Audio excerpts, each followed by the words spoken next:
గ్రంథం 6వ అధ్యాయం. 2వ దినవృత్తాంతాల గ్రంథం 6వ అధ్యాయము 12వ వచనం మనం చదువుకుందాం. 2వ దినవృత్తాంతాల గ్రంథం 6వ అధ్యాయం 12వ వచనం, పేజీ నెంబర్ 363. ఓల్డ్ టెస్టమెంట్ పాత నిబంధన, పేజీ నెంబర్ 363. 2వ దినవృత్తాంతాల గ్రంథం 6వ అధ్యాయం 12వ వచనం మనం చదువుకుందాం. ఇశ్రాయేలీలందరూ సమాజముగా కూడి చూచుచుండగా యెహోవా బలిపీఠము ఎదుట నిలిచి తన చేతులు చాపి ప్రార్థన చేసెను. అందరి మాట్లాడుతూ చెప్పండి.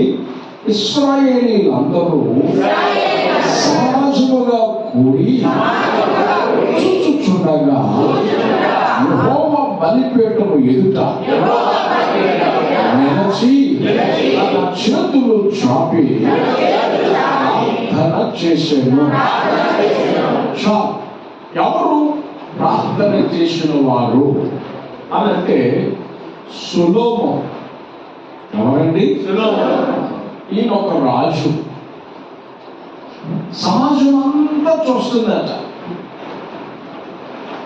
వాళ్ళందరూ చూస్తుండగా రాజు చేతులు చాపి దేవుని సన్నిధిలో ప్రార్థన చేస్తున్నాడట. అందరికి ఆశ్చర్యం. అరే, రాజుగారు ఏంటి మనలాగా దేవుని సన్నిధికి రావడం ఏంటి? మనమంటే మనకి రకరకాల అవసరతలు ఉన్నాయి. మనకు దేవుడు అవసరం, రాజుగారు కూడా దేవుడు అవసరం ఉన్నాడు. రాజుగారు ఏంటి దేవుడి సన్నిధికి రావటం ఏంటి? ఆ దేవుడి సన్నిధిలో అతను చేతులు చాపి ప్రార్థన చేయటం ఏంటి? కానీ దానికి ఆశ్చర్యపోతున్నారు. ఇంకా సొలొమోను ఏం చేశాడు చెప్పనా? ఆ మాట చదువుకుందాం. ఇదే 2వ దినవృత్తాంతాల గ్రంథం 6వ అధ్యాయం 11వ వచనం మనం చదువుకుందాం.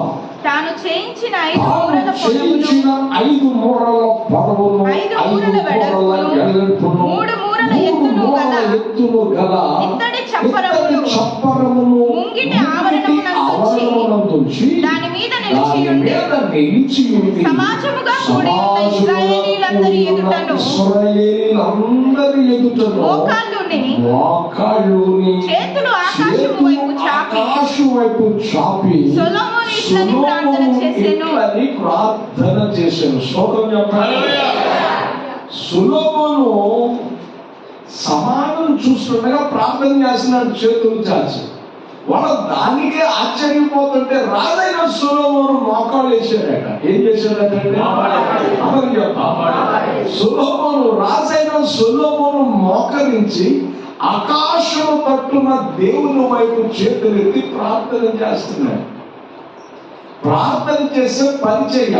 రాజు ఒక ఉన్నతమైన స్థితిలో ఉన్నవాడు. దేవునికి పరిచర్య చేసే విషయంలో అది ప్రార్థనే పరిచర్య కావచ్చు, లేకపోతే ఒక చాపలు వేయటమే కావచ్చు, ఒక కుర్చీలు వేయటమే కావచ్చు, ఒక ఓడటమే కావచ్చు. ఏది ఏమైనప్పటికీ పరిచర్య చేసేదానికి నీ అధికారం అడ్డు రాకూడదు. స్తోత్రం చెప్పండి. దేవునికి పరిచర్య చేసేటప్పుడు నీ అధికారము అడ్డు రాకూడదు. నా స్థాయి ఏమిటి, నా పొలం ఏమిటి, నా గోత్రం ఏమిటి, నేనేమిటి అన్న ఈ పక్కన పెట్టేయాలి. రాజైన సొలొమోను అవన్నీ పక్కన పెట్టి సామాన్యమైన మనిషిలాగా అందరూ చూస్తున్నారు, ఆశ్చర్యపోతున్నారు. చేతులు చాచాడు. అందరూ అనుకుంటున్నారు మేమంటే రాజుగారి దగ్గర చేతులు చాచుతాము మాకేదో అవసరతలు బట్టి. ఈయనంటే ఇంకా పై ఈయన కూడా చేతులు చాచేటట్టు ఈయనకంటూ పై ఆయన ఉన్నాడా? స్తోత్రం చెప్పండి. ఈయనకంటే పై ఆయన ఉన్నాడు అన్నమాట. అందరూ ఆశ్చర్యం. అంటే నీకు దేవుని అవసరం ఉంది, నాకు కూడా దేవుని అవసరం ఉంది అని అతడు ఆకాశము తట్టు చేతులెత్తి ప్రార్థన చేస్తున్నాడు. స్తోత్రం చెప్పండి. ఏం చేస్తున్నాడండి? ఆకాశము తట్టు తన చేతులు చాచి ప్రార్థన చేస్తున్నాడు. ఎక్కడికి వచ్చి ప్రార్థన చేస్తున్నాడు? ఎంతకి ఎక్కడికి వచ్చాడు ఈయన? దయచేసి ఆ మాట మనం చదువుకుంటూ కాస్త వాక్యములో ముందుకు వెళదాం. 2వ దినవృత్తాంతాల గ్రంథం 7వ అధ్యాయం. 2వ దినవృత్తాంతాల గ్రంథం 7వ అధ్యాయం 15వ వచనం మనం చదువుకుందాం. ఈ స్థలమందు చేయబడు బైబిల్ సెలవిస్తుంది, ఈ స్థలమందు చేయబడు ప్రార్థన మీద నా కనుదృష్టి నా నిలుచును. కనుదృష్టి నిలుచును. నా చెవులు దానిని నా ఆలకించును. చెవులు దానిని ఆలకించును. ఆలకించును. స్తోత్రం చెప్పండి. దేవుడు ఏ స్థలాన్నైతే కోరుకున్నాడో, దేవుడు ఏ స్థలాన్నైతే పరిశుద్ధపరిచాడో, దేవుడు ఏ స్థలానికైతే తన పేరు పెట్టుకున్నాడో ఆ మందిరానికి వచ్చాట. 16 వచనం కూడా చదవడం మీకు అర్థమవుతుంది. చదువుదాం. నా పేరు ఈ మందిరమునకు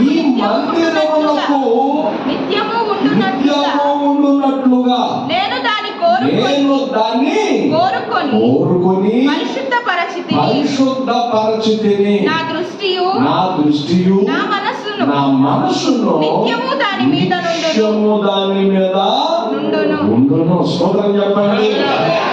చూసారా? అటువంటి మందిరానికి వచ్చాడండి. దేవుని మనసు ఎక్కడ ఉందో, దేవుని కను దృష్టి ఎక్కడ ఉందో, దేవుడు ఏ స్థలాన్ని కోరుకున్నాడో, దేవుడు ఏ స్థలాన్ని పరిశుద్ధపరిచాడో ఆ స్థలానికి సొలొమోను వచ్చాడు. అప్పలాంటి మేడ ఉంది ఆయనకి. సంవత్సరాల తరబడి విచిత్రమైన రీతిలో, విచిత్రమైనటువంటి చనుమరాతులతో బాగా మంచిగా కట్టాడు దాన్ని. అందులో ప్రార్థన చేసుకుంటే సరిపోలేదండి. కానీ సొలొమోను దేవుని మందిరానికి వచ్చి ప్రార్థన చేశాడు. స్తోత్రం చెప్పండి. మందిరానికి ప్రతి వారు రావాలి. మందిరంలో ప్రతి వారు పరిచర్య చేయాలి. ప్రార్థన చేసే పరిచర్య, వాక్యం చదివే పరిచర్య, రకరకాల పరిచర్యలు ఉన్నాయి.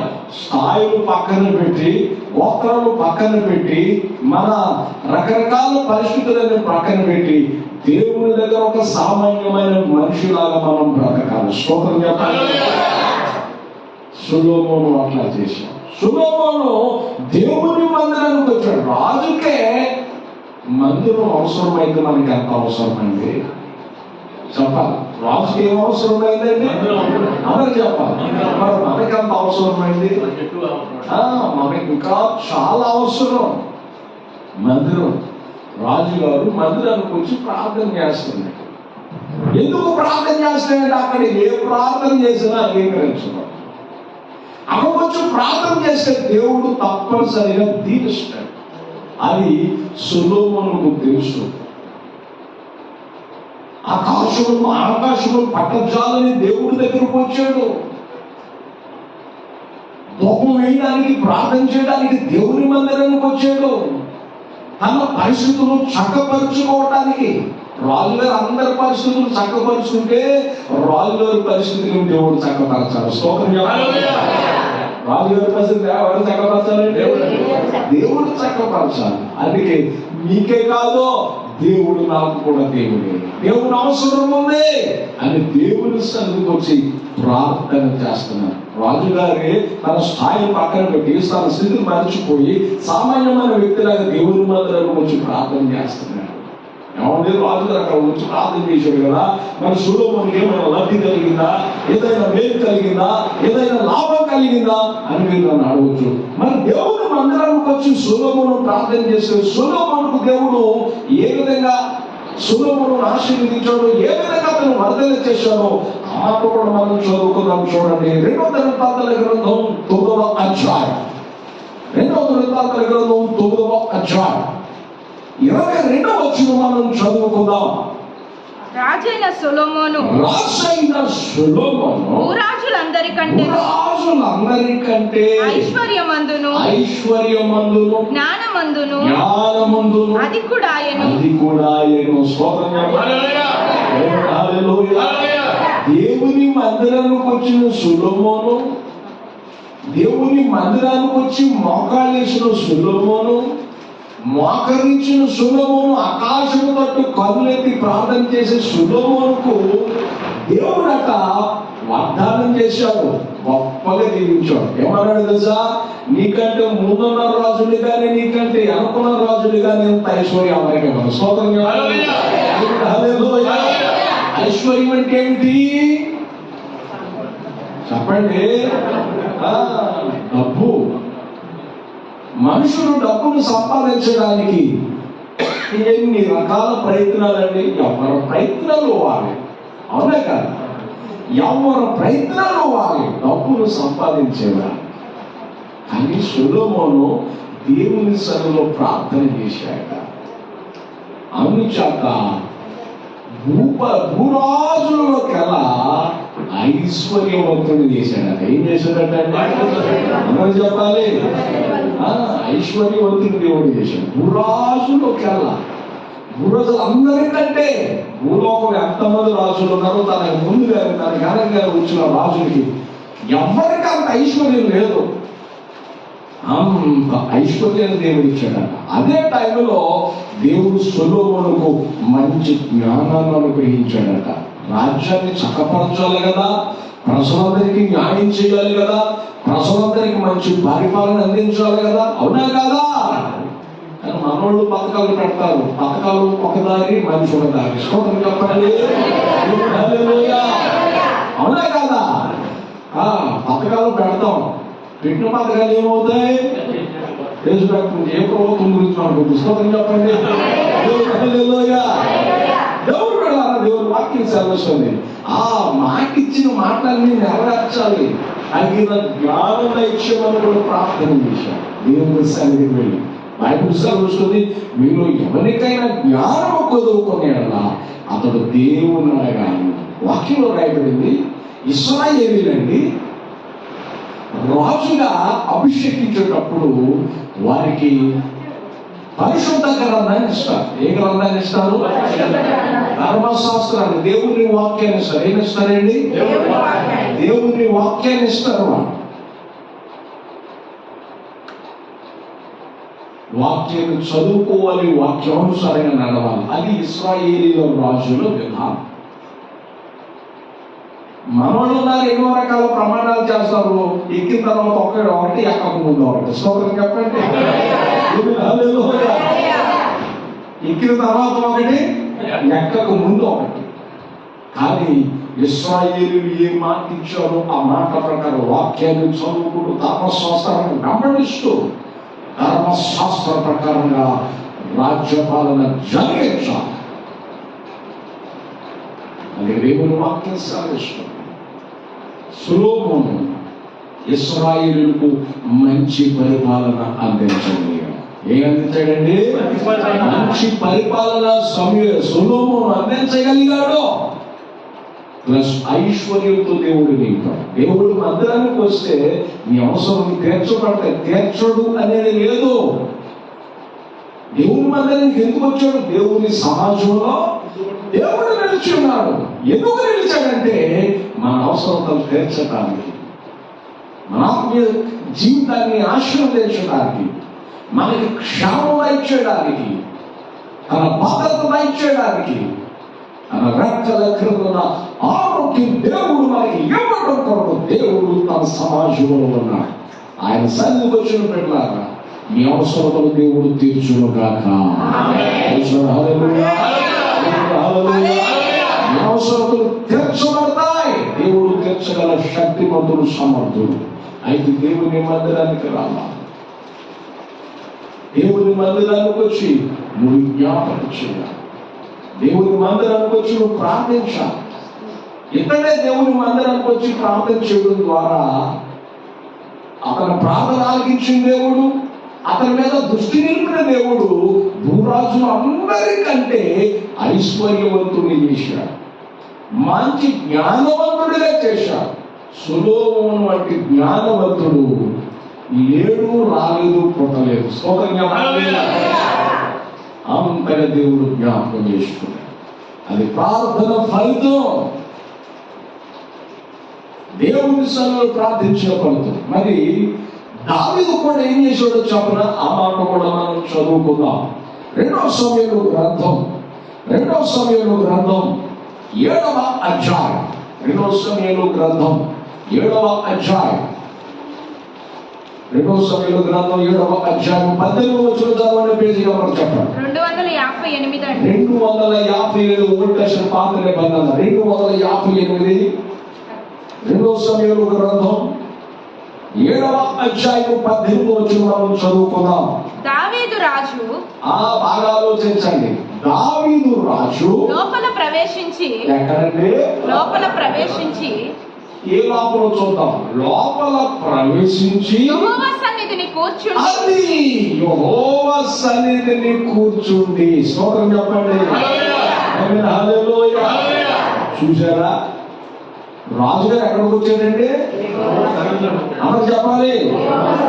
మన నాయకులు ఎవరైనా వచ్చారనుకో కాసేపు వాక్యం వెళ్ళి కదయ్యా రాయ కూర్చోంటే నాకు టైం లేదు, నేను చాలా బిజీ అంటాను. అసలు దేవుడు ఏదైనా ఉద్యోగం ఇస్తేనే దేవుడి సొంత గడిపేదాన్ని మనం ఏం చేస్తామండి? చెప్పాలి. నేను చాలా బిజీ అంటాం. దేవుడు ఏదో కొంచెం పరిస్థితులు స్థాయిలు మనం ఆశీర్వదించాడనుకో నాకున్న బిజీ ఎవరికి లేదు అని. కానీ రాజుగారు ఎంత బిజీ అండి.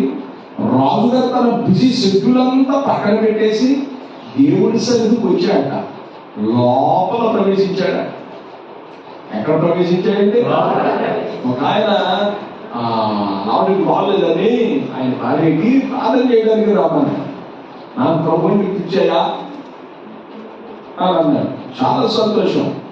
ఆయన కూడా తన భార్యకి చెప్పడం ఆయన కూడా బాగా ఇంట్రెస్ట్ వచ్చింది. ఆమె కూడా ఆ ఇంట్రెస్ట్ రావడం ద్వారా ఆమె కొంచెం బాగుగా ప్రార్థన చేయడానికి రమ్మంటే ప్రార్థన చేయడానికి వెళ్ళారు. ఆమెకు దేవుడు స్వస్థత ఇచ్చాడు. స్తోత్రం చెప్పాలి. నేను చెప్పాను ప్రార్థనకు రావాలమ్మా మీరు. అయ్యా మీరు బాగు చేస్తే తీసేస్తే దేవుడి సన్నిధికి వస్తాను. దేవుడు ఒప్పునాటి 3 దినాలు వెళ్ళి ప్రార్థన చేస్తే దేవుడికి ఆమెకున్న బలహీనత తీసేశాడు. ఏం చేశాడండి? ఆమెకున్న బలహీనత దేవుడు తీసేశాడు. తీసేయగా అమ్మ రండి దేవుని మందిరంలో సాక్షి చెప్పండి అని అంటది. మా కొలపళ్ళు ఊరుకోరయ్యా. ఏమంటుందండి? చెప్పాలి. మా కొలపళ్ళు ఊరుకోరయ్యా. అమ్మో దేవుని మందిరం రావటం అంటే అందరితో కూడా నేను కూర్చోవటమా? దేవుని మందిరం రావటం ఏం తక్కువ? ఏం తప్పుడు పని కాదు కదా. దావీదు రాజట మందురు దగ్గర లేడట, మందురు లోపలికి వచ్చాడట. స్తోత్రం చెప్పండి. ఎక్కడికి వచ్చాడండి? అందరూ చెప్పాలి. మందురు లోపలికి వచ్చాడట. అయ్యా అందరూ ఆయన అంటాడు నాకు దేవుడు అంటే ఇష్టమే, కానీ మందిరంకి నువ్వు రాకుండా కరెక్టేనా? నీకు ఎందుకు అభిప్రాయంలో పోనీ ఇక్కడికి వచ్చి వాళ్ళు కరెక్ట్ లేదు, నువ్వు వచ్చి కరెక్ట్గా ఉన్నట్టు ఉండాలని చెప్పొచ్చుగా. అవునుగా నోరు ఉంది కాదని చెప్పేసి ఎట్లా పడితే అట్లా మాట్లాడకూడదు. దేవుడు మీద దేవుడు వాక్యం సాధిస్తుంది. దావీదు రాజు అయినప్పటికీ దేవుని మందిరానికి సమయాన్ని కల్పించుకుని తీరిక చేసుకుని దేవుని మందిరానికి వెళ్ళాడట. లోపలికి వెళ్ళి కూర్చున్నాడట. దైవజనుడు చెప్పే మాటలు వింటూ ఉన్నాడు. స్తోత్రం చెప్పండి. రాజుగారు ఏం చేస్తున్నాడండి? దైవజనుడు బోధించే దేవుని వాక్యాన్ని జాగ్రత్తగా వింటున్నాడట. ఎంత మంచి విషయం. జాగ్రత్తగా దేవుని వాక్యాన్ని దావీదు వింటున్నాడు. దేవుని మందిరంలోకి వచ్చి మందిరంలో కూర్చున్నాడట. ఎంత సంతోషం అండి. వాక్యంలో రాయబడింది. మందిరానికి ఎందుకు వచ్చారు దావీదు గారు అంటే దావీదు అంటాడు ఒక దినం దేవుని సన్నిధిలో గడిపితే 2 దినాల కంటే శ్రేష్టం. స్తోత్రం చెప్పండి. అందుకే అతను అంటాడు అసలు 122వ కీర్తన అంటాడు యెహోవా మందిరమునకు వెళ్ళినప్పుడు వెళ్ళమని జనులు నాతో అన్నప్పుడు నేనేం చేశాను? సంతోషించాను. స్తోత్రం చెప్పండి. దేవుని మందిరానికి రావడానికి సంతోషించాలి, అంతేగాని స్వాకులు చెప్పకూడదు. ఏం చెప్పకూడదండి? చెప్పాలి గట్టిగా. దేవుని మందిరానికి రావడానికి సంతోషించాలి, కృతజ్ఞతార్పణతో రావాలి, కృతజ్ఞత భావంతో రావాలి. ఎందుకయ్యానంటే అయ్యా ఈ రోజు ఈ దిన పరిస్థితిని బట్టి ఎంతో మంది రాలిపోయారు, ఎంతో మంది కూలిపోయారు. జపాన్లోనట భయాందోళనతో ఉన్నారట ప్రజలు. జపాన్ ఎట్లా ఉన్నారండి? కంటి నిండా నిద్ర లేదు ప్రజలకి, కడుపు నిండా తిండి లేదు ప్రజలకి, భయాందోళన ఉన్నారు. మనకి ఎంత గాలి వేస్తే మాత్రం ప్రయోజనంగా ఉంది. వేసినట్టుగా చేయం, తలుపులు బిగించమంటే మనల్ని ఈ చలి చెప్పేది ఎవరు వచ్చి లేదురా స్తోత్రం చెప్పండి. తలుపులు బిగించమంటే బయట ఏమైపోతుందో మనకి అనవసరం. కొంతమంది నిద్రపోతున్నాం, సునామీ వచ్చి సునామీ కొట్టుకుపోతాం, నిద్ర మాత్రం మనకు స్తోత్రం.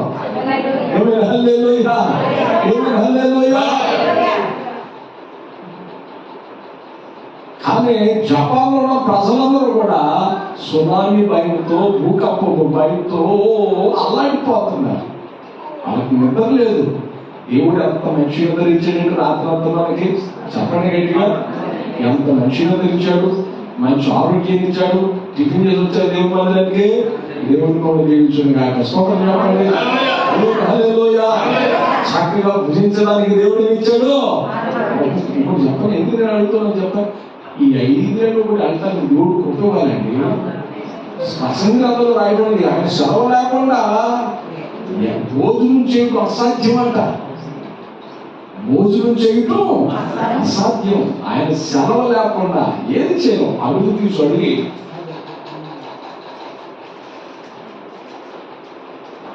కాబట్టి దేవుడు బిడ్డలారా, దేవుని వాక్యం సెలవిస్తుంది. మంచి ఆరోగ్యాన్ని ఇచ్చాడు, సజీవ లెక్కలో ఉంచాడు. అందుచేత కృతజ్ఞత భావంతో దేవుని సన్నిధికి మనం రావాలి. దావీదు దేవుని సన్నిధిలో లోపల ప్రవేశించి ఏమన్నాడు? నా ఖాళీ లేదండి పాస్టర్ గారు, నాకు ప్రార్థన చేయను అల్లా వచ్చి కూర్చున్నాడు. ఎక్కడ కూర్చున్నాడు? దేవుడు అందులో కూర్చున్నాడు. రసం అంతా విన్నాడు, దేవుని వాక్యం అంతా విన్నాడు. విన్న తర్వాత తలుపులు వేస్తుంటే మందిరాన్ని సర్దేసి అందరూ వెళ్ళాలంటే రాజుగారు అంటాడు, మీరందరూ వెళ్ళండి, నేను కాస్త మందులో కూర్చుని దేవుడితో మాట్లాడుకుంటాను, నా మనవలని దేవుడిని చెప్పుకుంటాను అన్నాడు. చదవండి. లోపల ప్రవేశించి దావీదు రాజు లోపల ప్రవేశించి యెహోవా సన్నిధిని కూర్చుండి ఇలాగున మనవి చేశాడు. స్తోత్రం చెప్పండి. ప్రభా, అందరు అక్కలు నేను తెలుస్తున్నా, నా రాజ్యంలో ప్రతి వారికి మంచి చేస్తున్నా, మరి ప్రభా నా పరిస్థితులు నువ్వు చక్కపరచాలి. స్తోత్రం చెప్పండి. తన బాధ అంతా దేవునికి చెప్పుకోండి. ఎవరికి చెప్పుకుంటాడండి? ఎవరికి చెప్పాలి? రాజుగారికి బాధలు ఉంటాయా? అమ్మా, చిన్నోడు బాధలు చెన్ని, పెద్దోడు బాధలు కాదు. స్తోత్రం చెప్పండి. అవునా కదా? చిన్నోడు ఉండే బాధలు చిన్న, పెద్దోడు బాధలు పెద్దోడి. రాజుగారికి ఉండే బాధలు రాజుగారికి ఉన్నాయి. ఏ శత్రువు వస్తాడు, ఏ దుర్మార్గుడు ఎటు వస్తాడు, ఎవరు ఏ రకంగా దాడి చేస్తాడు. ప్రభా, నా రాజ్యాన్ని కాపాడు నాయన, నా దేశాన్ని క్షేమంగా ఉంచు నాయన అని తన పరిస్థితులన్నీ దేవుడిని చెప్పుకుంటున్నాడు. ఇదిగో రాజు నేర్చుకున్న విషయం ఏమిటో చెప్పిన, రాజులు ఉన్న ప్రజలకు చెప్పుకుంటున్నా, సైన్యాధిపతులు చెప్పుకుంటున్నా, సైన్యంతో చెప్పుకుంటున్నా, దేవుడికి చెబుతున్నాడు ప్రతి పరిస్థితి. దాన్ని బట్టి మనం కూడా నేర్చుకోవాల్సింది ఏంటంటే, మనం లేవటం దేవుడికి మన సమస్యలు చెప్పుకోవాలి. స్తోత్రం చెప్పాలి. అది మనం ఏం చేస్తాం తెలుసా? మనం ఏం చేస్తామంటే అందరికి చెప్పుకున్నాక దేవుడికి చెప్తాం. దేవుడు కూడా ఎప్పుడు చెప్తామంటే టైం ఉంటే. స్తోత్రం చెప్పండి. అవునా కాదా? టైం ఉంటే దేవుడికి చెప్పుకున్నాం అంటే దాని అర్థం ఏంటంటే టైం ఉంటే గుర్తొస్తే ప్రార్థన చేస్తాం. అందరికీ చెప్పేసుకుంటాం, అమ్మా నాకు ఎట్లా చేయండి, అట్లా చేయండి, ఎట్లా ఉంది అట్లా ఉంది అందరికి చెప్పుకోవడం తప్పేం కాదు. కానీ అందరికంటే ముందు దేవునికి చెప్పుకోవాలి. అది దావీదు అంటాడు, ఉదయమున నా కంఠ స్వరముని సన్నిధిని కాచి చెత్తము చేసి వెళ్తున్నాను. స్తోత్రం చెప్పండి. ఉదయమున నా కంఠ స్వరముని సన్నిధిని శుద్ధము చేస్తాను ప్రభువా, నీకు ఇనుప చేస్తాను ప్రభువా. 63 కీర్తనలు అంటాడు, వేకువని నేను దేవుని వెతుకుతాను. స్తోత్రం చెప్పండి. ఎప్పుడు వెతుకుతానంటండి? వేకువనే దేవుని వెతుకుతాడు. రాజైన దావీదు బైబిల్ సెలవిస్తుంది యెహోవా సన్నిధిలో కూర్చుని ఇలాగూ మనం చేశాడు. తన పరిస్థితులన్నీ దేవుడికి చెప్పుకున్నాడు. మరి దావీదు రాజు దేవుని సన్నిధిలో ప్రవేశించి కూర్చుని ఎట్లాగా గంటల తరబడి దేవుడుకు 7 పర్యాలు స్తుతించి ప్రార్థన చేసిన దావీదుకి ఏమైనా లబ్ధి కలిగిందా పాస్టర్ గారు అని అడగవచ్చు. సొలొమోనుకైతే లబ్ధి కలిగింది, మీరు క్లీన్ గా చెప్పారు. మరి దావీదుకి ఏం కలిగిందో పాస్టర్ గారు అని అడగవచ్చు. దావీదుకు కూడా ఏం కలిగిందో ఈ వాక్యాన్ని చూసి మనం ముగించుకుందాం. దయచేసి మాట మనం చదువు. ఇదే 2వ సమయాల గ్రంథం 7వ అధ్యాయం 9వ వచనాన్ని మనం చదువుకుందాం.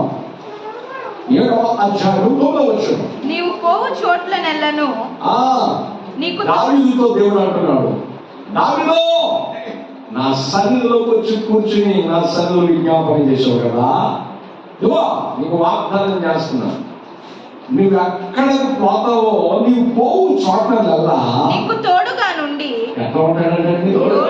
అందరు చెప్పాలి, అందరు చెప్పాలి.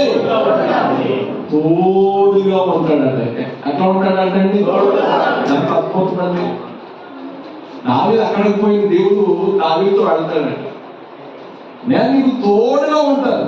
ఎంత అద్భుతం. ఒక ఆయన అన్నాడట, నాకు ఒకడు తోడైతే అద్భుతమైన ఇల్లు వస్తానన్నట. ఇంకొక ఆయన అంట, నాకెంతో తోడు ఉంటే ప్రపంచం అంతా తిరిగి వచ్చేస్తానంట. ఇప్పుడు రాత్రి సమయంలో రైతు చేలోకి వెళ్తాడు, అతనికి ఏం తోడు కావాలి? లైట్ ఒకటి వేసుకుంటాడు, కర్ర ఒకటి వేసుకుంటాడు. స్తోత్రం చెప్పండి. అది తోడు చూసేస్తాడు. స్తోత్రం చెప్పండి. అంత అద్భుతం. ఒక ఆయన చేలోకి వెళ్ళాడు, కర్ర తాతలు వేసుకుంటాడు. అది దమ్ము చేసిన రోజు నీళ్ళు తక్కువ నీళ్ళు పెడదామని వెళ్ళాడు. అయితే అక్కడ పాలు పెరుగుతుందట. ఆ భయంతో ఆశ్రయం వేసుకుని ప్రాంతంలో చక్కటి ఆవుకుంది, కర్ర వేసుకుని సైకిల్ కట్టుకుని వెళ్ళాడు. మాటల్లో పడి ఆలోచనలో పడి ఆశ్రయం తీసుకెళ్ళి కర్ర తీసుకున్నాడు. వెళ్ళాడు. వెళ్ళి టార్చలైట్ వేసుకుంటా వెళుతూ చూస్తే ఎదురుకుండా పామట్ల లేచుందట. అంత దూరం. అమ్మో టార్చలైట్ పెట్టి పైకి లేచింది ఇది అంటే కర్రను తీసుకొచ్చాను కదా. అయ్యో ఒళ్ళు పాత ఏం చేశాడంటే యశురక్తమే చేయము. టార్చలైట్ ఆఫీసు బయట పూసుకున్నాడట. ఏం చేశాడు? టార్చలైట్ ఆఫీసు బయట పూసుకున్నాడట. తిన్నగా ఆయన కడదాన్ని కూర్చున్నాడు. ఎక్కడ కూర్చుంది అది? వెళ్ళిపోయింది ఎవరు అటు ఇటు చూపనాడట. ఆయన చుట్టూ సాక్ష్యం. వెళ్ళిపోయింది ఎవరు అటు ఇటు చూపనాడట. ఎక్కడ కనబడాలి? తెరచుంది కాలేదు, ఏదో కాలు నెప్పదు. ఎక్కడ కూర్చుంటే ఆ పామే. దేవుడు పెట్టారా ఆత్మ దమ్ము చేసిందో లేదో తెలియదు, కానీ ఈయన మాత్రం సూపర్గా దమ్ము చేశాడు. చెప్పండి. ఒకటే దమ్ము చేను. ఏం తొక్కాడు వచ్చేయండి, ఏం ఎగిరాడో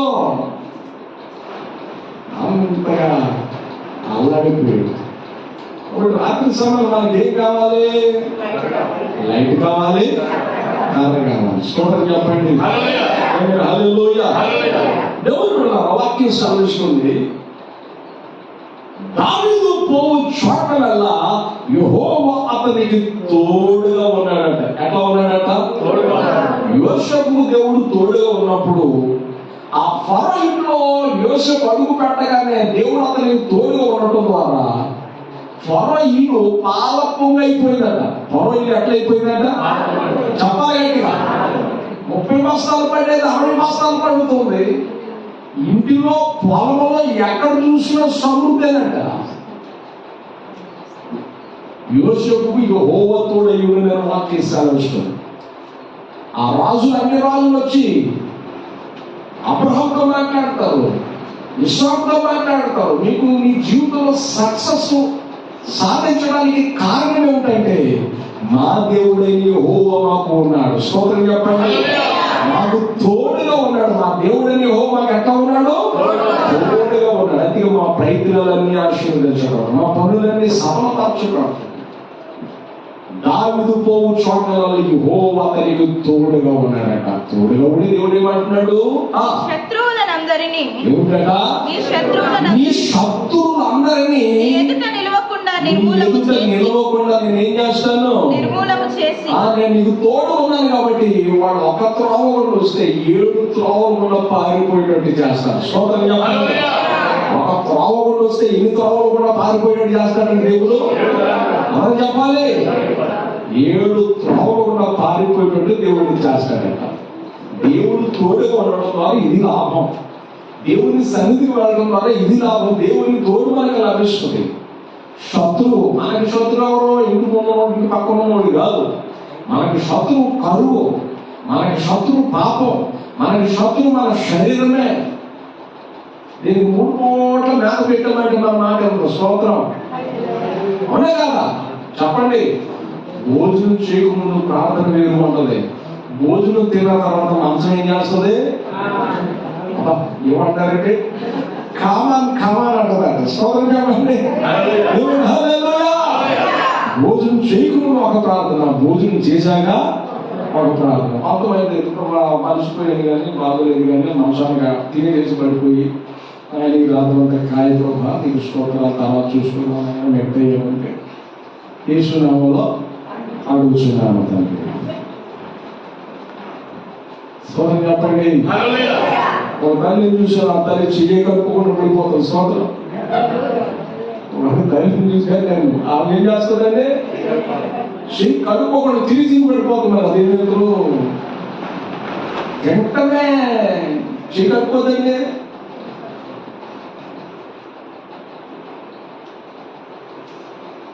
ఎంత దారుణమైన పరిస్థితి. కొంతమందికి చెయ్యి కలుపుకోవడానికి మాత్రం నేను చూశాను కనుక చెబుతున్నాను. దేవుడు పెట్టారు, మీరు ఆలోచించండి. వాక్యం సాధిస్తాం. దావీదు రాజు దేవునిలో ప్రవేశించాడు. దేవుడు అతనికి తోడుగా ఉన్నాడు.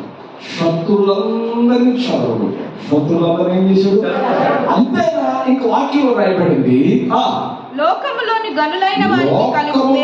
గనులైన వారికి కలిగిన పేరు నీకు కలుగచేసి ఉన్నాను. కలుగజేశాను. స్తోత్రం చెప్పండి.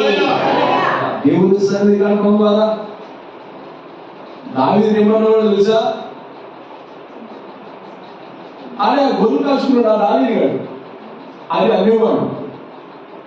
కానీ దేవుడి సన్నిధికి వెళ్ళడం ద్వారా, దేవుడి సన్నిధికి తన విషయాలు చెప్పుకోవడం ద్వారా, దేవుడి సన్నిధికి వెళ్ళి దేవుడితో సహవాసం చేయడం ద్వారా దేవుడు అతని స్థాయిని మార్చేశాడు. దావీదు గారు అన్నవారు రాజుగారండి. స్తోత్రం చెప్పండి. గనులకు కలిగిన పేరు అతనికి అనుగ్రహించాడు. గనులకు కలిగిన పేరు దేవుడు ఏం చేశాడు? అతనికి అనుగ్రహించాడు. నీ పేరు, నీ ఖ్యాతి మారాలి అంటే దేవుడి చేతిలోనే ఉంది. దేవుడు ఒక్కడే మన పరిస్థితులు మార్చగలిగిన వాడు. దేవుని సన్నిధి ఒక్కటే మన పరిస్థితులను మార్చగలిగి. కనుక బైబిల్ సాధిస్తుంది, దేవుని సన్నిధిలో మనం గడపాలి. ఎక్కడ గడపాలండి? మనం చెప్పాలి, దేవుని సన్నిధిలో గడపాలి. దేవుడి సన్నిధి ఏం చేస్తుంది తెలుసా? మన లోపాలు సరి చేస్తుంది. ఏం చేస్తుందండి? మనం చెప్పండి. మన కరువులు తొలగిస్తుంది, మన ఉన్నత స్థితిని కలగజేస్తుంది. మన విలువలను దేవుని సన్నిధి దేవుడు మార్చి వేయగలిగిన దేవుడు. స్తోత్రం చెప్పండి. దేవుడు బిడ్డలారా, సొలొమోను దేవుని సన్నిధికి వెళ్ళి ప్రార్థన చేసిన ప్రజలందరూ ఆశ్చర్యపోతున్నారు. ఇంతే కాదయ్యా, మీరు ఆశ్చర్యపోయిన పర్వాలేదు, దేవాది దేవుడు నేను మోకరిస్తాను. మోకరించి ఆకాశంతో కలిసి ప్రార్థన చేశాడు. తద్వారా భూరాజులు ఎవరికి లేని ఐశ్వర్యాన్ని దేవుడు అనుగ్రహించాడు. భూరాజులు ఎవరికి లేని జ్ఞానాన్ని దేవుడు అనుగ్రహించాడు. అట్లాగే దావీదు రాజు దేవుని సన్నిధి లోపల ప్రవేశించి కూర్చుని విజ్ఞాపన చేశాడు. దేవుని వాక్యాన్ని విన్నాడు, విజ్ఞాపన చేశాడు. అందుకే దేవుడు దావీదుకు ఎల్లప్పుడూ తోడున్నాడు. ఎక్కడికి పోయిన దేవుడు తోడుకున్నాడు. అతని శత్రువులు అతని నిలవకుండా నిర్మూలన చేశాడు దేవుడు. అతను చివరి యుద్ధాలు దేవుడు ఏం చేశాడు? దేవుడు జయించాడు. గౌరవకు కలిగిన పేరు దావీదుకు దేవుడు అనుగ్రహించాడు. దావీదు పరిస్థితులు, సొలొమోను పరిస్థితులు ఆశీర్వదించిన దేవుడు నీ పరిస్థితిని, నా పరిస్థితిని ఆశీర్వదించడానికి శక్తివంతుడు ఆయన. అందుకే ప్రార్థన విలువను మనం గుర్తిద్దాం, ప్రార్థనలో కొనసాగుదాం. దేవుడి మాట దీవించును గాక. ప్రార్థన చేద్దాం.